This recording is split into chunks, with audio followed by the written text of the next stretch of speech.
Buenas tardes a todos. Gracias otra vez por estar aquí una semana más en estos podcasts de Fundamental Pharma. Hoy vamos a tocar un tema que creo que es muy interesante y además a la vez que útil para la farmacia, ¿no? ¿Cuáles son los circuitos en salud mental que tenemos que hacer cuando tenemos que derivar a un paciente o consultar con nuestro médico de primaria o especialista? Recordaros que si alguien tiene alguna pregunta la puede hacer por el chat y yo luego la paso a Curro. No le quito más tiempo porque ya sabéis que a las 3 en punto acabamos. Muchas gracias, Curro, también por ayudarnos tanto como nos ayudas en estos temas de salud mental. Doy la palabra a Curro. Gracias. Bueno, Concha, muchas gracias y nada, yo simplemente todo el proceso de estos podcasts es compartir un poco el aprendizaje que he tenido estos últimos años y que haya más farmacias que se vayan desarrollando y que puedan tener comunicación precisamente hoy con el podcast 7 en cómo comunicarnos con otros profesionales de la salud y probablemente uno de los principales mensajes es oye, no vamos a esperar que otros nos cataloguen como profesionales sanitarios, que otros nos reconozcan como profesionales sanitarios, porque aquí el que vale de verdad que nos reconozca como profesional sanitario es el paciente. Y si tú consigues que el paciente te reconozca como un profesional sanitario, ahora ya empezaremos la vía de cómo nos comunicamos de una forma respetuosa, pero de igual a igual con otros profesionales sanitarios. Y cómo lo he hecho yo, ¿no? Es un poco compartir mi experiencia, que en general ya te puedo decir que es muy buena. Lo normal es que tanto el psicólogo, el médico de atención primaria o el psiquiatra agradezca la información que le pasas, porque lo que define de verdad es, oye, yo tengo tiempo para sacarle información al paciente o no, ¿vale?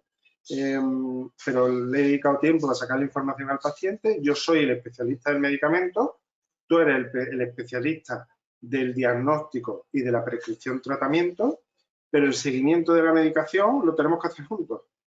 ¿Por qué? Porque tú estás liado, y ni te digo ya desde marzo hasta aquí con COVID, ¿no? Y yo podría tener la posibilidad de ayudar en ese proceso de que el paciente mejore, ¿no? Y hoy vamos a ver también un ejemplo que ha pasado esta misma semana en la farmacia y cómo se está resolviendo, ¿no? Así que empezamos como siempre con un pequeño resumen del podcast 6, en este caso, que era todos los procesos, la comorbilidad. Entonces vimos cómo la ansiedad, cuando no está bien tratada, cuando no está bien diagnosticada, a medio plazo tiene un porcentaje alto de derivación en trastornos de tipo depresivo, sobre todo depresión mayor, ¿vale? Y tenemos aquí no solamente eso, el primero que vimos era que antes de la ansiedad pues hay trastornos de humor afectivo que si además no están bien tratados pasamos a trastornos de ansiedad y si estos no están bien tratados pasamos a trastornos de depresión. Y los trastornos de humor y afectivo nos llegan a la farmacia con, como sabes, con todas las demandas de valerianas, tilas, productos hipnóticos para dormir, me da igual que sean antihistamínicos o plantas sedantes, todo lo que tiene que ver con eso. Te puede venir también con temas de apetito, lo hemos visto en otros podcasts con caída de cabello, si tienes óptica o no, algunas cefaleas tensionales, muchas vienen precisamente por algún trastorno de humor afectivo y ya desde hace tiempo demandando o bien melatonina para insomnio o bien triptófano para ánimo. Ahí es donde empieza el proceso y sabemos que tenemos un problema de cronificación. El paciente acude al médico cuando el problema ya está cronificado y ya tenemos un trastorno de ansiedad consolidado o bien un trastorno depresivo. El trabajo de la farmacia probablemente sea no solamente conseguir que la gente conozca mejor su tratamiento y que la evolución vaya mejorando, sino anticiparnos y podernos poner en el sitio en el que el paciente nos reconozca como un lugar donde consiguen transmitirme que en realidad el paciente está demostrando interés por un síntoma, pero que detrás hay una causa, ¿vale?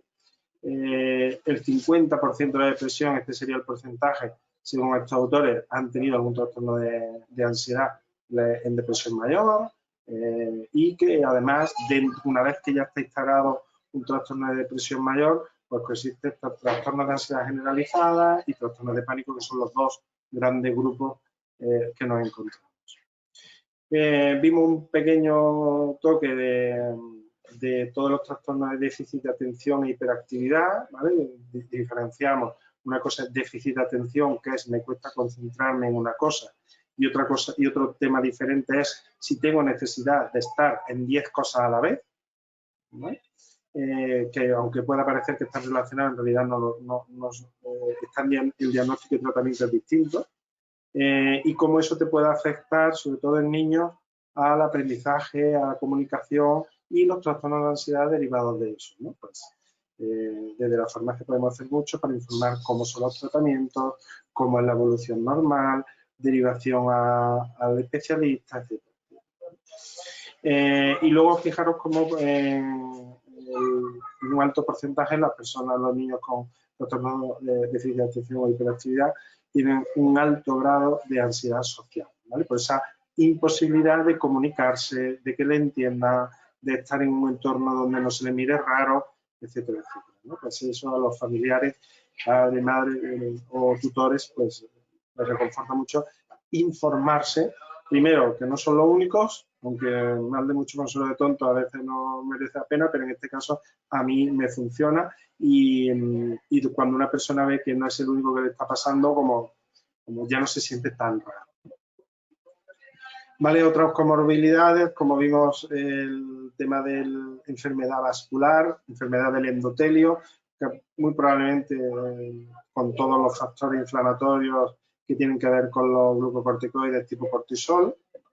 Ya sabemos que la enfermedad endotelial tiene que ver mucho más con inflamación y evidentemente también con el perfil lipídico que haya en grasas, pero fundamentalmente con el proceso inflamatorio de dentro del endotelio. Y vimos cómo eso suponía que un 48% de muerte cardiovascular, ¿no? En personas que tienen ansiedad, más que en una persona que no lo tuviera, ¿vale? Con lo cual el riesgo es muy alto y mientras menos niveles de cortisol tengamos en sangre, mientras menos niveles de estrés, de hormonas de estrés, tengamos controlada lo suficiente como para afrontar la vida de una forma normal y natural, pues bienvenido sea, ¿no?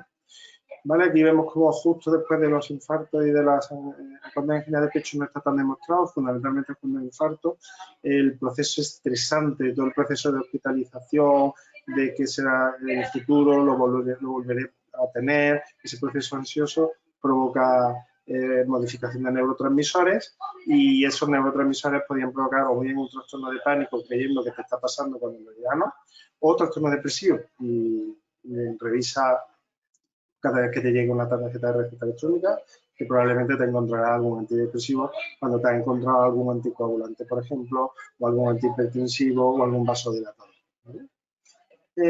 Seguimos todas las manifestaciones que tienen que ver con las alteraciones metabólicas por la misma causa y las alteraciones dermatológicas que tienen muchísimo que ver, cambios de estación y en personas con ansiedad, pues todos los procesos de dermatitis seborreica, psoriasis, serosis, esa triada suelen estar más presentes y ahí te da una oportunidad muy buena de desarrollar tu parte de demofarmacia precisamente a través de haber trabajado con la persona un servicio de salud mental, llámalo como quieras, pero ese es el objetivo, que dentro de tu zona de atención personalizada tengas un hueco importante que te dediques a ti, ¿vale? Y luego, sistema inmune, cáncer, etcétera, etcétera, eso ya lo teníamos previsto, ¿no? Ya lo vimos. COVID, todo lo que tiene que ver con el efecto del COVID y el proceso que ha derivado en trastornos de ansiedad, trastornos obsesivos compulsivos, síntomas depresivos. Aquí no entramos.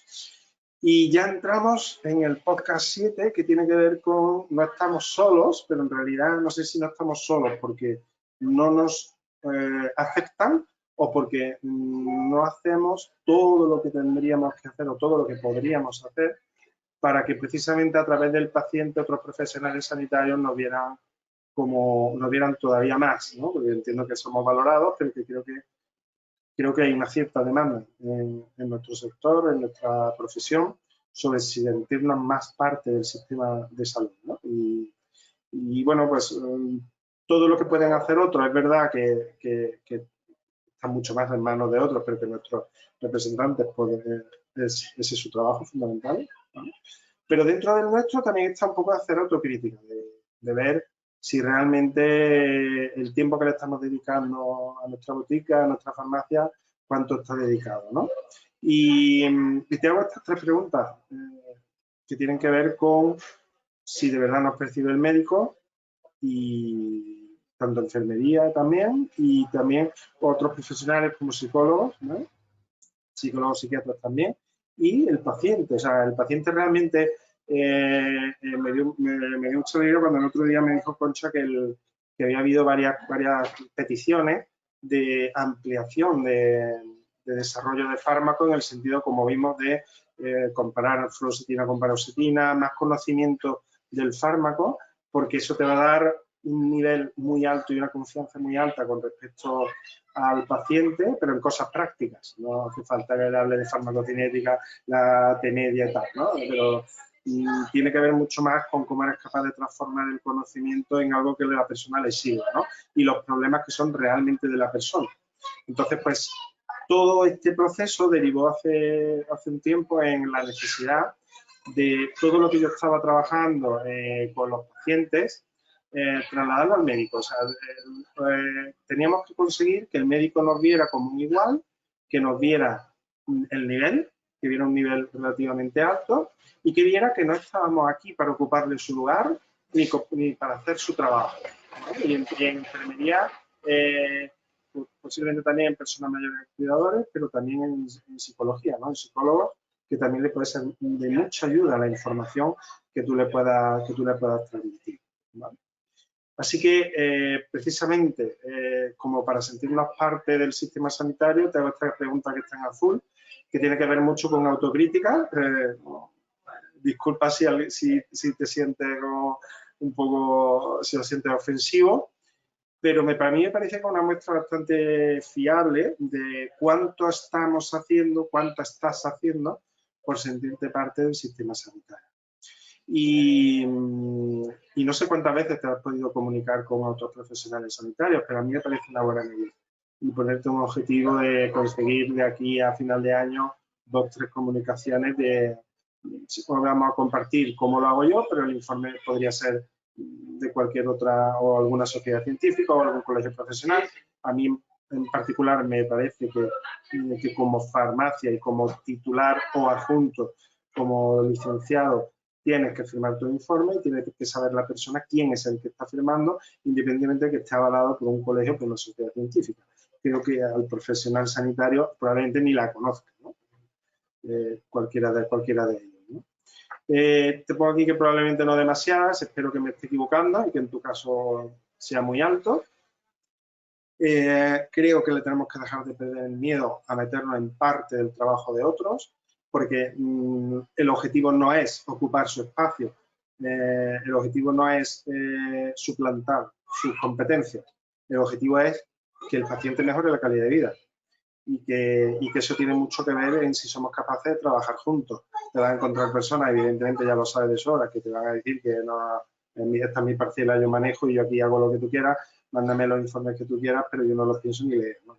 Pues posible que te encuentres a alguien, dentro de la estadística está ese punto, pero mi experiencia es otra. Mi experiencia es un retorno a través del paciente, incluso a través de comunicación por teléfono o por mail, de peticiones de más informes, de revisiones, de oye, revísame, hazme otra vez la escala de Hamilton dentro de 3 meses y envíame al paciente, de entrar en una comunicación constante a través del médico vía paciente, ¿no? Y la tercera parte que ves abajo del todo es demostrar que eres el profesional, el especialista del medicamento. Gran parte del objetivo de esta serie de podcasts es conseguir ayudarte lo que pueda en aumentar tu nivel de conocimiento y de poder y de comunicación al paciente de la especialidad del medicamento. Entonces, si lo hablábamos con fluoxetina, con no tomarlo después de mediodía, lo hablábamos con paroxetina de los efectos sedantes que podía tener, de los efectos adversos, de la unión con otros antidepresivos, de por qué estás viendo cómo hay una derivación de las benzodiazepinas clásicas para insomnio, o bien a fármacos Z o bien a trazodona, y qué ventajas y qué inconvenientes tenían cada uno. Ese es el objetivo, uno de los grandes objetivos de esta serie de podcasts. Así que te animo a que cada día, como te dije en los anteriores podcasts, a lo mejor cada semana, ponernos un fármaco para que toda la farmacia comente, esté pendiente y pueda desarrollar. Así que farmacia un poquito más pequeñita, pues ponte 3 semanas, un mes de plazo para un fármaco en concreto. Ahora, aquí de lo que se trata es de ir haciendo, no de que dentro de un año ya puedas decir, ojo, controlo, ¿no? No, voy controlando y voy haciendo. Y el paciente, como sabe de sobra, te lo va a agradecer. Y hoy quería compartir contigo 2 cosas. Una es, las 2 herramientas con las que yo trabajo más, es la escala de Hamilton, tanto de ansiedad como de depresión. Hoy vamos a ver de ansiedad. Vamos a ver cómo está compuesta, porque parte de la comunicación con esos pacientes, con otros profesionales, es la calidad de la información que le envías, ¿vale? Y la escala de Hamilton de ansiedad es muy útil, por varias razones. La primera, que está validada, con lo cual cualquier profesional sanitario, en cuanto vea escala de Hamilton firmada por un farmacéutico, pues verá que es una escala que tú no te has inventado o que tú te has imaginado o que no es una descripción tuya de la impresión que te ha dado en entablar la relación con el paciente, ¿no? Pues está validada. Y la segunda es que es una información que no está elegida por el farmacéutico, sino que es la puntuación que se da, es la que la persona ha decidido que es de 0 a 4 y tu trabajo tiene que ver con cómo eres capaz de que la persona lo haga de una forma fácil, de una forma cómoda y que lo entienda. Entonces, te adelanto, no va a tardar más de 10 minutos en rellenarla junto al paciente. No se tarda más de 10 minutos una vez que ya tiene experiencia, pero probablemente al principio puedes tardar 20 minutos. Así que lo podrías hacer con tu pareja, lo podrías hacer con algún amigo, alguna amiga, para entrenar y coger soltura, ¿no? Y vamos a ver un ejemplo. El trabajo, repito, es que el paciente entienda bien qué es lo que estamos intentando medir y por qué es importante. Y luego también tu trabajo es que él sepa explicitar las sensaciones que tiene. Uno de los problemas principales de la persona con ansiedad y con depresión es que le cuesta mucho expresar con palabras las sensaciones y las emociones que tiene.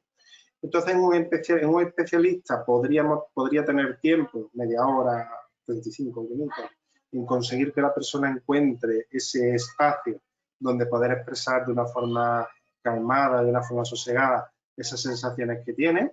Pero imagínate en atención primaria cómo es, ¿no? Imagínate si además tenemos un problema de atención primaria, ¿no? De todo el nivel de saturación y si además encima la consultas por teléfono, ¿no? Es inviable que un médico de atención primaria a través de una llamada de teléfono pueda valorar cualquier decisión, ¿no? Es a esa ciega, porque la información, ahora verás, mucha de la información es cómo eres capaz de observar al paciente en determinadas cosas, ¿no? Así que empezamos rápidamente.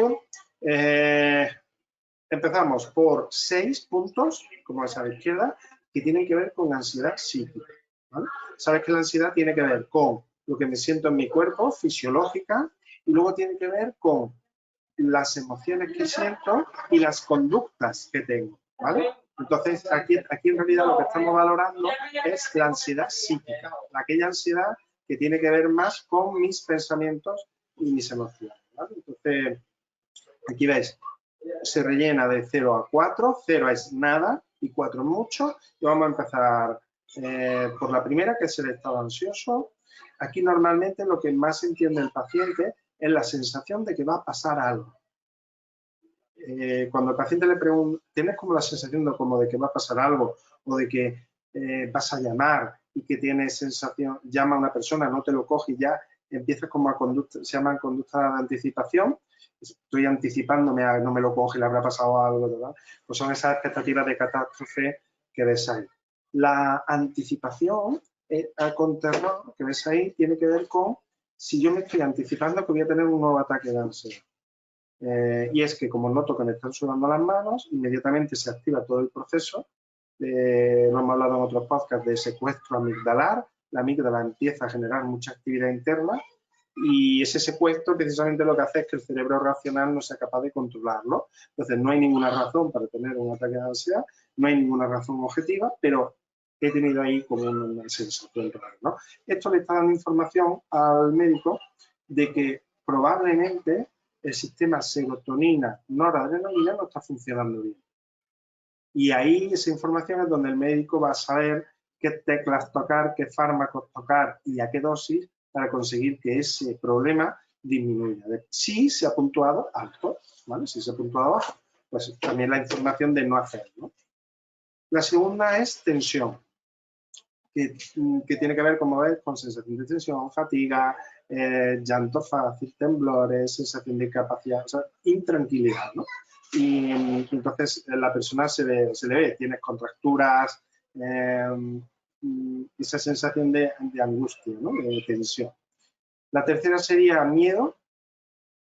Puede ser un miedo que haya desencadenado ya en fobia, puede ser un miedo que tenga que ver con me da miedo montarme en coche, puede ser fobia, miedo a que pase algo, algún animal, suele ser muy habitual a quedarse solo, ¿vale? O miedo a espacios abiertos o a todas las fobias o a espacios cerrados, ¿no? Es muy importante. Ahí también estamos dando información de niveles de serotonina, el sistema de serotonina.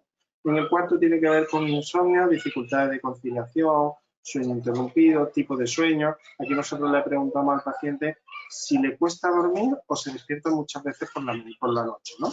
Esas dos son las que le van a ayudar a desarrollar ese insomnio. Si el paciente explicita el tipo de insomnio que tiene, lo solemos exponer abajo del todo, ¿no? Abajo del todo, que ahora mismo no lo ves, debajo del punto 14, de los que se compone la escala Hamilton, tú puedes anotar algunas observaciones y ahí puedes poner insomnio inicial o insomnio recurrente por la noche, ¿no? ¿Vale? Siguiente sería funciones intelectuales, te cuesta concentrarte o falta de memoria. Suele pasar de cosas muy recientes. ¿Dónde he puesto esto? O cuando la persona se da cuenta, oye, ¿dónde iba? ¿No? ¿Dónde iba a coger algo y ahora no sé ni a lo que venía, ¿no? Si eso pasa de 0 a 4, tiene esa puntuación, ¿vale? Nos vamos a las 5, las funciones, hemos dicho las 5 y ahora vamos a las 6, que tiene que ver con el estado de ánimo depresivo, pérdida de interés, aquí le preguntamos si disfruta de dar un paseo, si disfruta de leer un libro, qué cosas le motivaban antes o disfrutaba de hacerlas y ha dejado de hacerlas, ¿vale? O ha dejado de disfrutar de hacerlas. Ahí es donde de 0 a 4, donde ahora lo veremos como, ya sabes, la escala de 0 a 4, 0 es nada, 4 es muchísimo, pero veremos cómo explicarle al paciente 1, 2 y 3 qué significa. Aquí tenemos ya la otra parte, aquí hay un error, ¿vale? Al rellenarlo, efectivamente. Esta era ansiedad física, perdón, del 1 al 6, esta era la ansiedad física. Y la siguiente tiene más que ver con la física, ¿vale? Así que en el 7, síntomas somáticos musculares. Esta es la que está mal. Esta es la física. La anterior era psíquica, estaba bien. Me he confundido al leerlo ahora. Donde ves en esta diapo, donde ves arriba ansiedad psíquica, es ansiedad física y te la corregiré para cuando te puedas descargar el PDF. Síntomas musculares, aquí sí que tenemos que ver contracturas. Muy importante, las sacudidas musculares suelen ser cuando el paciente está tumbado. Si cuando te tumbas, si por ejemplo suele pasar en brazos o en piernas, como sacudidas de brazos y de piernas. Los octavos, síntomas somáticos generales, como importante, el zumbido de oído suele molestar muchísimo, es un síntoma muy desagradable, y la visión borrosa también. Esto tiene que ver con una activación excesiva del sistema simpático y el médico evidentemente lo va a saber interpretar. Las sensaciones parestésicas suele pasar también mucho hormigueo en manos o en pies, fundamentalmente en manos, ¿no?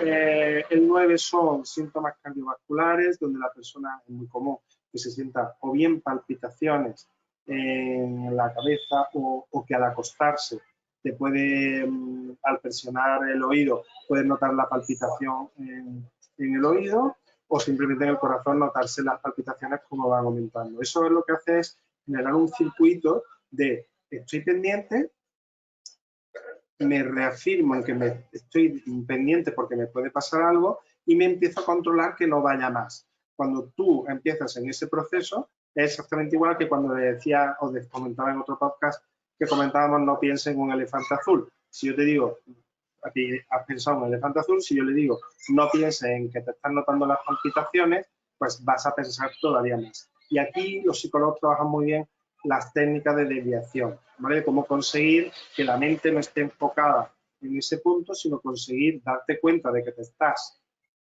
dando demasiada cuenta, que te estás mirando demasiado, y cómo conseguir un camino alternativo y engañar, entre comillas, a tu cerebro. Los síntomas respiratorios suelen ser muy desagradables también. Esa sensación de hiperventilación suele ser bastante desagradable, y también los síntomas musculares, que antes no lo he comentado, del diafragma, de la contracción del diafragma, que lo vimos en el podcast anterior. Los síntomas gastrointestinales, ves que hay muchísimos. Normalmente suele ser o diarrea o hinchazón gases. Esas dos son las principales, las que más nota la persona, pero como ves puede haber mucho más, ¿no? Sensación de estreñimiento, de pérdida de peso porque he perdido el apetito. Aquí introducimos el apetito. El 12 serían los síntomas genitourinarios, como que sobre todo suelen pasar en hombres en eyaculación precoz. Eso significa que el sistema serotonina no está funcionando demasiado bien. Y antes no lo he comentado, pero cuando una persona pierde interés por algo que le gustaba mucho, normalmente es un problema del sistema dopaminérgico. Sabes que la dopamina es el sistema que tenemos de premio a corto plazo, y si ese sistema no está bien ponderado, no está bien representado, pues vamos a tener esa bajada de sensación de gratificación por algo que otras veces si no resultaba placentero, ¿vale? Y luego dentro del sistema nervioso autónomo, boca seca, palidez, sudoración, vértigos. Esto es otro de los síntomas muy habituales cuando le comunica a la persona si tiene sensación de inestabilidad, y aunque no sea de la escala de Hamilton, es una de las cosas que hacemos en mostrador. El mostrador sabe lo que tenemos que conseguir es tener 3, 4 cosas. Que, oye, te nota hormigueo en las manos, sudoración, te nota sensación de inestabilidad, o si te nota sensación de tensión cervical. Pues son 4 o 5 cosas que, dependiendo de lo fácil que le resulta al equipo, son muy útiles en el mostrador como para una primera detección. A partir de ahí entramos en la derivación a ti como adjunto titular de la persona encargada del servicio, y ya podría hacer la escala de Hamilton. Y terminamos con el punto 14, ¿vale? Que tiene que ver con tu impresión, aquí sí es tu impresión, de cómo ha ido el test. Si la persona se ha resultado muy incómoda en algunas preguntas, si no, si le ves con las manos cruzadas, si le ves desviando la mirada, o con sudoración, o con palidez, ¿vale? La palidez suele pasar que en personas que tienen trastornos obsesivos, compulsivos, y también trastornos de pánico, porque le estás pinchando, le estás diciendo que se dé cuenta de lo que le está pasando, ¿no? Y en ambos casos suele resultar como un ciclo vicioso, pero que en realidad hay que hacerlo para romperlo, ¿vale? Así que a la izquierda ves la escala: ausente, intensidad ligera, mediana, elevada o máxima, que pone invalidante, que es, nosotros le explicamos a la gente, 4 es, con esto no puedo vivir. Y la gente lo entiende muy bien. O sea, con estos temblores no puedo vivir. Con este insomnio no puedo vivir. Con esta sensación de angustia y de miedo no puedo vivir. Pues ahí empezaríamos con el 4, el máximo, hasta el 0, ¿no? Una vez que está rellena, aquí, ¿vale? En este ejemplo que he puesto, pues nos damos un puntaje de 33. Mi experiencia, esto es un Excel que si queréis, no hay ningún problema, lo puedo mandar, pero simplemente rellenarlo y te va sumando y se acabó, ¿no? Pues claro, si tenemos 14 preguntas y el máximo un 4, pues multiplica, ¿no? 4 por 4 dice, pues son 56 el máximo. Yo aquí tengo 2 criterios. Uno es, si me da más de 28, más de la mitad, derivo al médico, o si me da la puntuación que sea, pero hay más de 2 que tienen una puntuación de 4. Cuando esto es un criterio propio personal, no está validado ni está certificado, pero para mí me da una cierta información. Y porque si a mí una persona me viene con un Excel Hamilton y me sale de 56, me sale 18, pero tengo 2 que son de 4, para mí ya es suficiente, incluso uno de 4. Si con uno de 4 yo noto que la persona es una angustia y tal, o que le está invalidando para su calidad de vida, pues ahí hay derivación al médico. Y todos los restos de síntomas podrías tú actuar sobre ellos. Todos los sistemas, el problema de la activación simpática, podría actuar sobre el estreñimiento, podría actuar también sobre la diarrea, sobre la boca seca, sobre muchos de ellos, ¿no? Pero los 2 criterios que yo sigo son: si me da una puntuación más o menos mediana, pero me da más de 28, derivación al médico. Si me da menos de 28 o el puntaje que sea, pero hay 2 al menos que tengan 4, también hago derivación. Y si veo que hay una cuarta muy influenciable, que casi yo le pondría un 5, pues también hay derivación al médico. Y ahora, ¿cómo me comunico con el médico? Pues nosotros lo que hacemos es que utilizamos un informe. En ese informe lo que conseguimos es comunicarnos con el médico de una forma que entienda que no estamos poniéndonos en su trabajo, sino que lo que estamos haciendo es ayudar a que tomen mejores decisiones, ¿vale? Tendréis un PDF también con un ejemplo de él, en el que vamos a poder ver que lo tratamos: soy tal, colegiado tal, y firmo este informe donde te informo de las cosas que me está trasladando el paciente como farmacéutico y te adjunto la escala de Hamilton para tu valoración.